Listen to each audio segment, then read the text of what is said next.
Greetings. I am wearing my Kundalini outfit because I teach on Wednesday mornings. And I often feel inspired to share after witnessing people in this way. And so I have some questions for you about beliefs. And I wonder if you've ever noticed how perception and the various lenses that we experience life through can totally shift experience. So I've been teaching Kundalini yoga for a while now, and I notice things like the feedback that I receive from the youth that I practice with compared to the adults, as an example. Their experience of the exercises and the questions that they ask and the lens that they're coming from. They actually ask like some of the best questions. The youth that I have been blessed enough to practice with are so brilliant.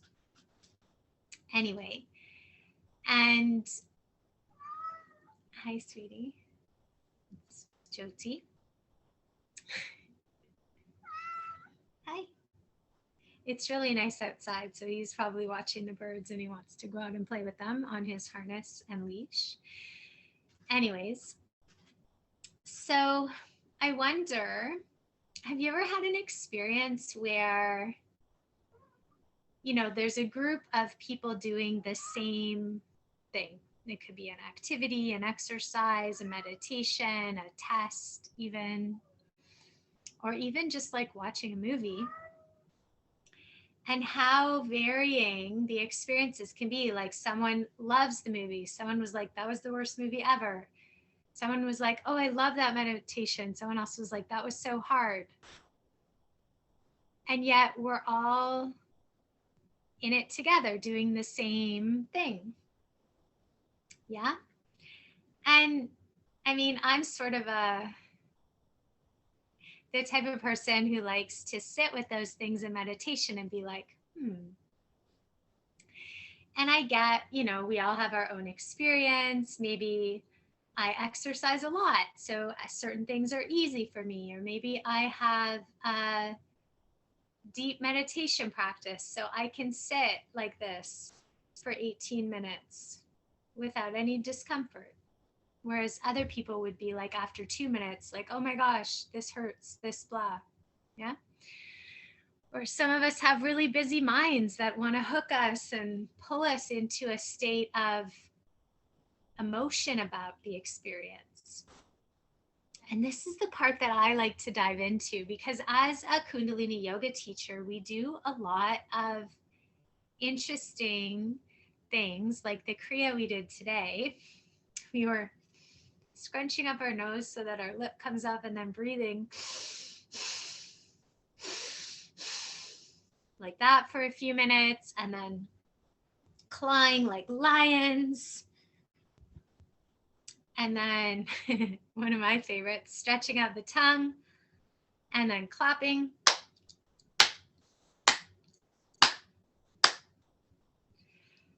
And then we finished with a very long meditation like this. And even the animals were responding differently.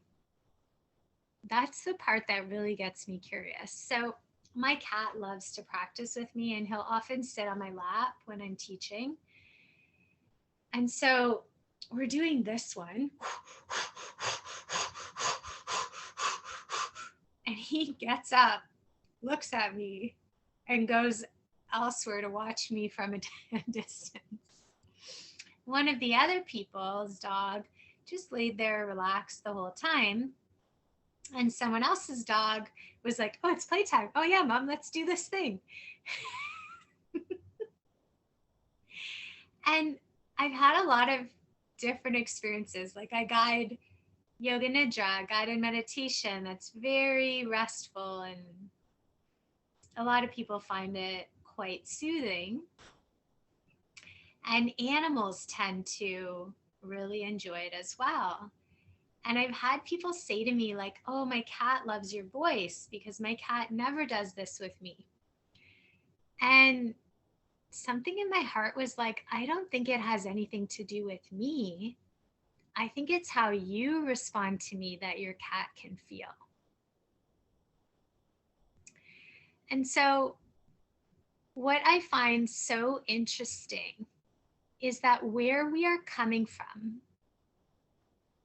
has so much to do with our frequency, and our frequency that we emit is the first thing that people notice about us, even if they are unaware of this. Your energy is felt. Like, have you ever walked down the street and you're just like, you get this weird vibe, and then you look and there's somebody behind you, and you just have this feeling in your body?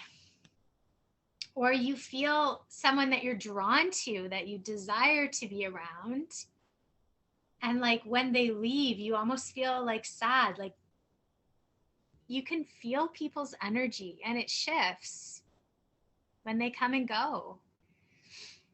And I believe animals are way more in tune to this than humans in a lot of cases are, because we have other ways of communicating and experiencing life.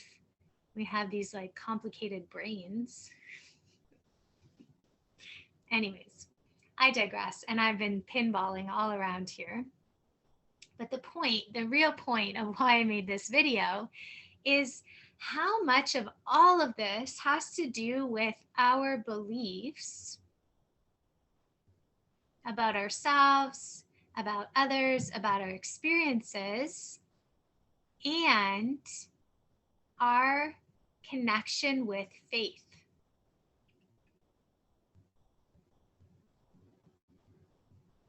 Because I know from experience that when I was a martial artist, and I mostly did traditional Chinese kickboxing, was the longest. I did a little bit of Muay Thai, and then maybe like 4 or 5 years of boxing, but traditional Chinese kickboxing was almost for 10 years.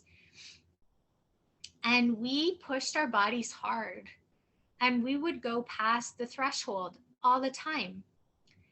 And I'm amazed when I look back that I was fortunate enough to be able to do that and get stronger. And I also saw people get injured. And I wondered back then, like, how come we're doing the same thing? We have the same level of fitness, essentially. We've been doing this about the same amount of time. How come some bodies respond differently? And then when I became a yoga teacher, I became aware of the mind-body connection and how powerful that is. And it's even deeper now as a Kundalini yoga teacher, because in meditation, we become more aware of our mind and our tendencies, which means, yeah, the thoughts continue. And actually, in a lot of cases, they amplify, because there's nothing to distract you from that. And so the example I gave, if I'm like this and I'm thinking to myself, F, my shoulder hurts, F, I want to put my hands down, why am I doing this? I hate you, Marie-Louise. And this is the thought process or patterning. How do you think that's going to feel in your body? As opposed to, I love Kundalini yoga. I could do this all day. Chanting is my favorite thing. Ah.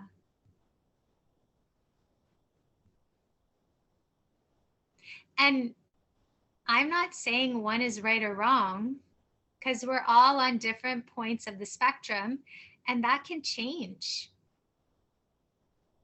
But one of the beautiful things that has helped me the most in my own journey of recovery, mental health, and having some traumatic injuries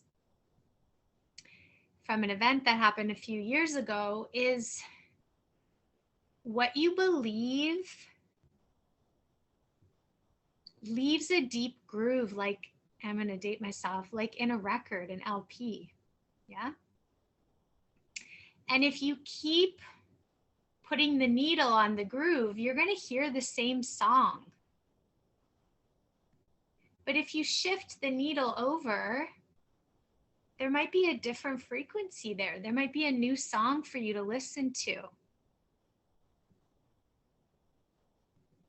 And if you wear out the groove, what does that sound like? Our brains are very much like that. They love patterning. And the more that we learn through physics and neuroplasticity, our brain is like a muscle. And if I don't use my biceps, the muscles will start to atrophy. And then doing things with my arms like push-ups and pull-ups, even though my core is doing most of the work, my arms will hurt. They will feel the burden of that. And if I only keep the groove intact in my mind that is like angry or sad or woe is me, Eeyore, I'm not good enough energy, it's almost like we're building the strongest foundational pattern to that neural pathway, and the other ones will go to sleep because they're like, oh, she doesn't use this one.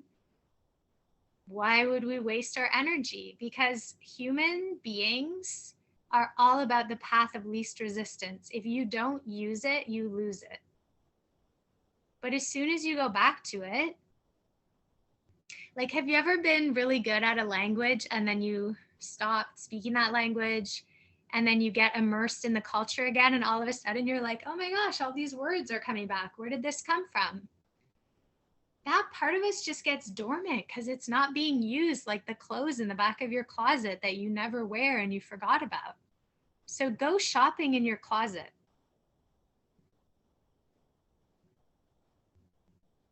Maybe this is something that would benefit you next time you're meditating. Poke around in there and see if you remember the parts of you that you forgot to use, and start to water them and see what happens. And if this sort of thing interests you, I have a new Play Shop series coming up about beliefs and faith and our foundation and how they create our way of seeing life. And it's called Conscious Creators, Faith It Till You Create It. And if this resonates with you, I'll include my email in the description box for you. Please reach out. I will love to hear from you. And I also offer yoga classes and yoga nidra and other offerings. So if you'd like to join the mailing list, you are absolutely welcome to send me an email for that. If you have questions, I will love to hear from you, or any comments, as long as they are respectful. They are welcome. Thank you for being here. Thank you for being you. And thanks for being brave enough to be human right now. So much love. Mwah. And if you like this video, please click the like button, consider subscribing to the channel, and click the notification bell, and then you'll know when I have new videos up. I would love to have you back again. Thanks. Oh, and Jyoti says bye too. And say bye.